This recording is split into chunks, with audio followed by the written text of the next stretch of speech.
साहेब बंदगी साहेब जी, बंदगी साहेब। आइए आज मिलते हैं और बहुत कुछ जानते हैं कबीर पारक सिद्धांत के बारे में।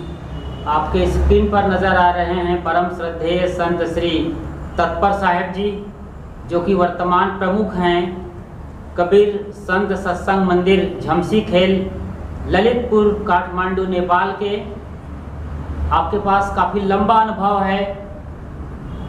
सदगुरु विशाल साहेब के आपने दर्शन किया है, सेवा किया है, उसके बाद बहुत कुछ आपके अनुभव में है। एक एक करके हम सब जानते हैं और आप सब भी हमारे साथ लगातार बने रहिए, क्योंकि हम सदगुरु विशाल साहेब के अनछुए पहलुओं को आज पहली बार जानेंगे, जिनके बारे में हम शायद कुछ भी नहीं जानते सिवाय उनके भवयान और अन्य ग्रंथों के। वो सब कुछ आज हम जानेंगे, समझेंगे। तो एक बार फिर से साहेब जी को साहेब बंदगी साहेब जी।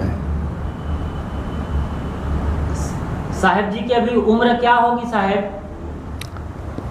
18 से 84 पूरा होकर 85वीं लग गया हूँ जी। तो साहेब जी 85वें साल में चल रहे हैं। हाँ। और अच्छा खासा अनुभव है साहेब के पास।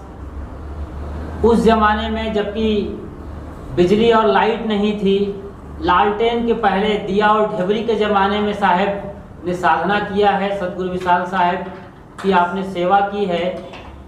तो आप सबसे पहले हमें बताइए कि सदगुरु विशाल साहेब से आपकी सबसे पहली मुलाकात या दर्शन लाभ कब हुआ साहेब जी? पहले सबसे पहला तारेश्वर में विराजमान थे जी। उसमें उस समय ये कुटी एक माता थी जो गिर गया भूकंप से। अच्छा अच्छा, वही कुटी थी? हाँ, वही कुटी थी।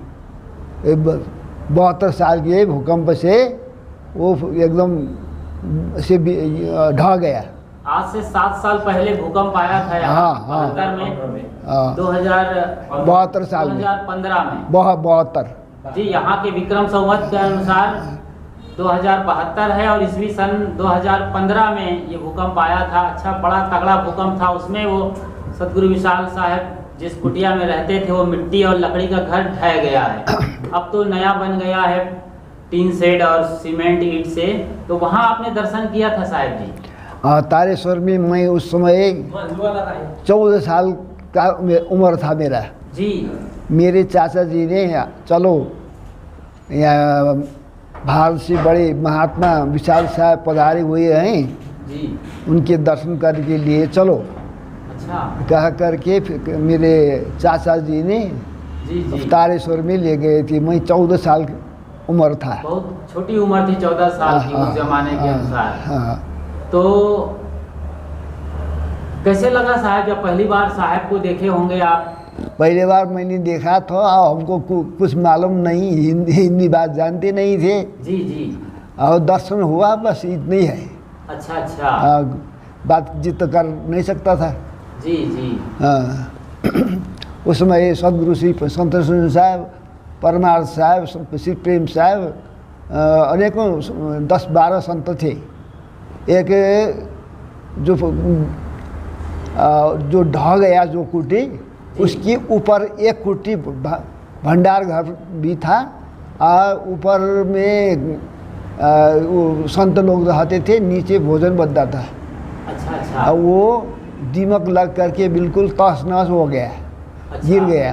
जी जी। तो उसको गिरा करके नीचे बनाया था। अच्छा अच्छा। हाँ। मतलब और ऊपर रहते थे साहब? हाँ, ऊपर था। तो उस समय संत लोग वहाँ रहते थे, बड़े साहब नीचे के कुटी में रहते थे। ये कब की बात बता रहे हैं साहब जी? कितने साल हो गए होंगे? 9-10 साल नहीं, जो 2009 विशाल साहब 1948 में पहली बार आए थे, सुना हूँ मैंने। हाँ, पहली बार आए थे। तो पहली बार आपने दर्शन किया था वहाँ पर? हाँ। वो 1948 की बात है जो बता रहे हैं। मैं 14 साल का था। 14 साल के आप थे जी। हाँ, उम्र। तो साहब जी यहाँ पर कैसे आए थे? मतलब किसने लाया था? कौन गुरु संत गए थे लेने के लिए? कैसे आना हुआ? सदगुरु श्री आज्ञा साहब और सतगुरु श्री सत्तर साहब, अच्छा, दो मिल करके जी, और वहाँ से अमलेशगंज तक रेलगाड़ी, छोटी सी लाइन की रेलगाड़ी थी। अच्छा अच्छा, वो रेलगाड़ी अमलेशगंज तक आया। नेपाल में रेलगाड़ी चलती थी तब? चलती थी पहला। शायद भारत का सहयोग रहा होगा। हो सकता है। जी जी जी। अमलेशगंज तक आती थी। हाँ। कहाँ से आती थी? उधर रक्सौल तरफ से? रक्सौल तरफ नहीं, नेपाल के अंदर ही मात्र था। अच्छा, वो ज़्यादा, वो जो भारत का छोटी लाइन है ना जी, उससे भी छोटी रेल थी। बताइए, समझिए आप लोग जी। नेपाल एक बार मैं गेज लाइन है, उससे भी पतली लाइन यहाँ पर नेपाली सरकार की थी वो पटरी। हाँ जी जी। अच्छा, तो अक्सर तो साहब बिहार के रास्ते ही इधर आते थे बाराबंकी से? हाँ, घूमकर मुजफ्फरपुर होते हुए जी, और आते थे। अच्छा अच्छा। हाँ, अमलेशगंज तक आते थे।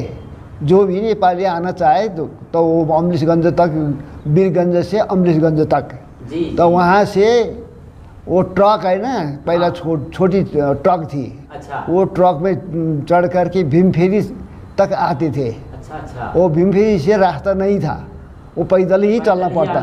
हाँ, पैदल ही चलना पड़ता था। तो भीमफेरी अभी किस जिले में आता होगा साहब जी? मकानपुर जिला। मकानपुर? मकवानपुर जिला? हाँ, मकवानपुर जिला। अच्छा अच्छा अच्छा। और सतगुरु विशाल साहब के बारे में तो हम आपसे बहुत कुछ जानेंगे साहब जी, लेकिन आपके गुरुदेव तो सतगुरु प्रेम साहब जी हैं। हाँ, जिनसे आपने दीक्षा लिया, फिर भेष आपको मिला है, कंठी भेष। कंठी भेष सतगुरु प्रेम साहब जी हैं। और सतगुरु प्रेम साहब सतगुरु विशाल साहब के प्रमुख और परम शिष्यों में से सिरमौर रहे हैं। जी जी। तो आपको कई बड़े संत गुरुजनों के दर्शन बचपन से ही होते रहे साहब। आपको देखकर, आपके दर्शन कर हम सब सौभाग्यशाली हैं। और फिलहाल आप इस आश्रम कबीर संत सत्संग मंदिर झमसी खेल के प्रमुख हैं।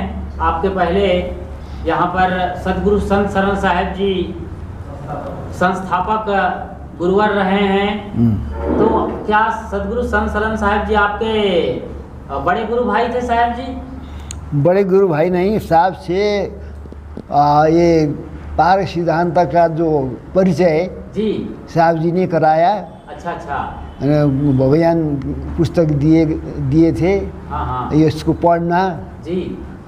थोड़ा बहुत ये भाषा नहीं वो समझते थे ना उस समय। जी जी जी। अब पढ़ लेता था, उतना भाषा नहीं समझे तो हम थे। मूलतः आप नेपाली हैं, नेपाल में ही जन्म लिया, नेपाल की भाषा बोलते थे तो हिंदी थोड़ा मुश्किल होती थी। हाँ जी जी। तो भाषा नहीं समझती थी, उतना वास्ता नहीं हुआ। अच्छा। वास्ता नहीं हुआ। हाँ हाँ। तो इसीलिए हमने उतना पढ़ा नहीं उसको। बाद में जब बाराबंकी गया ना जी, तब सबसे भेंट घाट, संत महात्मा के दर्शन प्रसन्न सब हो गया। और हिंदी भाषा तो क्षेत्र में थोड़ा थोड़ा सीखने लगा। जी जी। हाँ, थोड़ा थोड़ा सीखने लगा। एक दो साल के बाद वहाँ की बाराबंकी अवधी भाषा हमने जान लिया। अवधी, मैथिली? मैथिली नहीं आता है, अवधी भाषा है। अवधी, मैथिली तो बिहार में ज़्यादातर बोली हाँ जाती है। हाँ हाँ, हिंदी और मैथिली वो क्या, वो अवधी। अवधी, हाँ जी। तो सतगुरु विशाल देव को जब आप बाराबंकी के संत समाज में मिले, देखे जी, साहब के बारे में बताइए कि वो कैसे दिनचर्या रहती थी उनकी, सतगुरु विशाल साहब की? उनका दिनचर्या ऐसा था जी, सवेरे घूमने जाते थे एक शिष्य लेकर के। अच्छा अच्छा। लेकर कम से कम 1 कोस 1.5 कोस दूर जा कर के, कहीं गर्मी में ना हो तो वृक्ष के नीचे, अच्छा, और ठंडी महीना हो तो ऐसे पैरा बिछा करके या गन्ना के पत्ता बिछा करके, जो साथ में जाते थे शिष्य लोग जी, उन लोग ने बिछा देते थे। साहब का जो कंबल होता था, अच्छा, वो कंबल बिछाते थे, काली कंबली वाला। काली कंबल, काली कंबली, वो छत्तीसगढ़ में मिलता है वो। हाँ हाँ हाँ, तो वही बिछाते थे। साहब ध्यान में रहते थे और और संत सेवा करने वाले दूर रहते थे, अच्छा अच्छा। बातचीत नहीं करते थे वहाँ। जी। हाँ। तो साहब तो गांव में रहते नहीं थे, गांव से बाहर उनकी कुटिया बनाई जाती थी। हाँ। मैंने ये सुना है। हाँ हाँ, ऐसे ही रहते थे साहब? हाँ ऐसे रहते थे। अच्छा, ऐसे रहते थे। तो उनकी कुटिया क्या घास फूस लकड़ी की बनती थी या हाँ। मिट्टी की बनाई जाती हाँ, थी? मिट्टी के हाँ। और फूस के वो छप्पर है ना, अच्छा फूस के छप्पर और दीवार और मिट्टी के बना देती थी भक्त लोग, उसी में रहा करते थे। और 2-3 तरफ जो बाहर छपरा उसमें घास करके जी। बना देते थे। वो शिष्य लोग 2-4 जने सेवा करने वाले और बाहर रहते थे जी। और साहब अंदर रहते थे। एक जने भीतर सेवा में रहते थे और 2-4 जने बाहर रहते थे। अच्छा अच्छा, लेकिन रात में सोते थे तो वो अंदर वाला भी बाहर आ जाता रहा होगा शिष्य? हाँ नहीं, सोते समय? हाँ सोते समय उस पास में सोते थे, पास में ही पास सोते? में। हाँ, बाहर कुटी से थोड़ा बरामदा? बरामदा में रहते थे। जी। थोड़ा कुछ पानी का प्यास कुछ लग गया तो साहब थोड़ा लेकिन इशारा देते थे। साहब जी के कमरे में वो अकेले ही सोते थे रात में? हाँ अकेले सोते थे, अकेले सोते थे। अकेले सोते थे। हमने सुना है कि साहब जी को गर्मी बड़ी होती थी, खुजली हो जाती थी। हाँ हाँ, ये कैसे होता था साहब, क्यों होता था? गर्मी अब उस ज़माने में खान पान के कोई कारण से होगा, हो हाँ। सकता है गर्मी की रोग बन गई।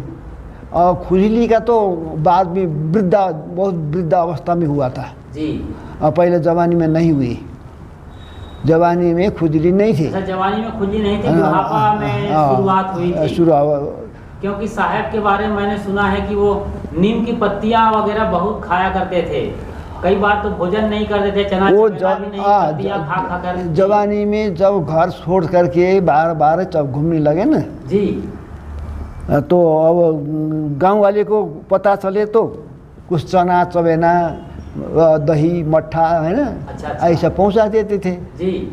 और जिसका मालूम नहीं है कहाँ बैठे हैं, हाँ हाँ किस बगिया में है, किस झाल में है, जी। वो पता नहीं था।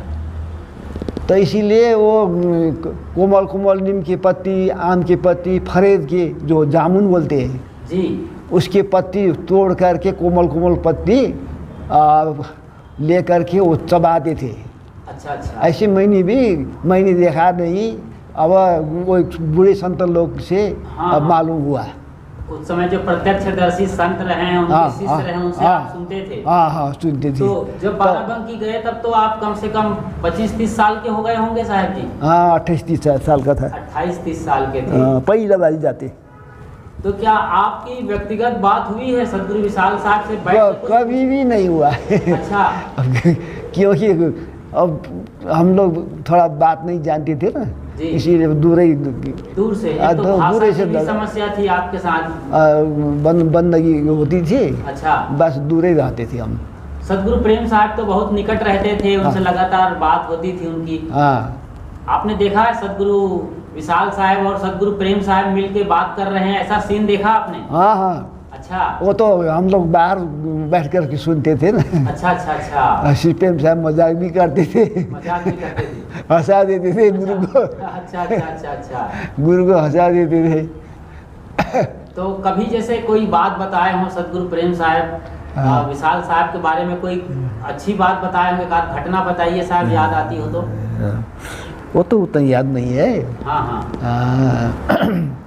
जैसे खाने पीने को लेकर या कुछ कहने सुनने में? खाने पीने में तो अब ये सत्तू बना करके रखते थे। वो गर्मी जो होती थी ना, घोर करके पिलाते थे शिष्य लोग। और मौसम के रस, अच्छा मौसमी का हाँ 2-4 मौसम की रस निकाल करके वो पिलाते थे, पिलाया दिया करते थे। अपने से खाने पीने की चीज मांगते थे कि नहीं सदगुरु विशाल साहब? नहीं, वो गर्मी होती थी तो थोड़ा इशारा कर देते थे, तो शिष्य लोग तुरंत बना देते थे। वो रात में भी पीते थे। दवा भी लगाते थे उस जमाने में? दवा तो नहीं लगाते थे। कोई दवा तो केवल हाँ, सिर में थोड़ा मलहम लगाते थे, अच्छा अच्छा। है ना, जब सिर गर्माता है ना। जी जी। तो उनका रोग यही से रहा। साहब ने कहा है कि मैंने सुना, जी यदि मेरा दिमाग गर्मी छाया न होता हाँ हाँ तो मैं किताब बहुत बना देता। हाँ हाँ हाँ। जब वो गर्मी से बादल छट जाता है ना, जी जी। आकाश आसमान साफ होता हो है। जाता है। हाँ, वैसे जो गर्मी जो कम हो जाती थी। शांत होते जाती थी, जी।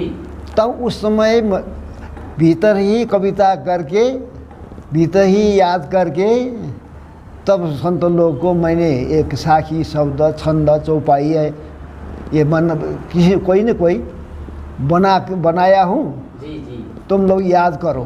ओ। तो कहा करते थे। तब साहब लोग ने, शिष्य लोग ने कही, हाँ, सदगुरु श्री प्रेम साहब, हमारे संतोषन साहब जी, है ना, जी, जी। आज्ञा साहब जी, अब ये को लिखे पढ़े है ना, ये संत लोग। हाँ हाँ। तो हम लोग लिख लेंगे साहब, याद किया हुआ भूल सकते हैं, भूल जाते हैं, तो मैं लिख करके रखूँगा। जो रहते साथ में वो लिखा करते थे। ऐसे करते करते करते करते भव्यान तैयार हो गया। अच्छा। हाँ बहुत बड़ी बात है साहब। हाँ। ये भव्यान साहब जी के पीछे जो बैकग्राउंड में चित्र नजर आ रहा है, हाँ। यहाँ झमसी खेल कबीर सत्संग मंदिर के सत्संग हाल का ये दृश्य है, आप देख रहे हैं। हाँ। पीछे सदगुरु विशाल साहब जहाज के सामने बैठे हुए हैं, हाँ। सिराहने पर, ठीक जहाज के सामने वाले हिस्से पर बैठे हैं। उसके बाजू में झंडा है जिस पर भवतारक लिखा हुआ है। हाँ। ये भवयान है जो कि लोगों को संसार सागर से पार कर रहा है। जो भी काम, क्रोध, लोभ, मोह, माया, मद, मत्सर के जो भवधारा है, उसमें जो बैठे हैं यान में, जो सदगुरु के निकट हैं, वो पार हो रहे हैं। और जो सदगुरु को नहीं जानते, जिनको सदगुरु नहीं मिला, ताको व्याकुल दहु दिस धाय, आँख न सूझे बावरा, घर जरे घूर बुताए की हालत में लोग नदी में डूब रहे हैं। ये दृश्य यहाँ पर दिखाया गया है।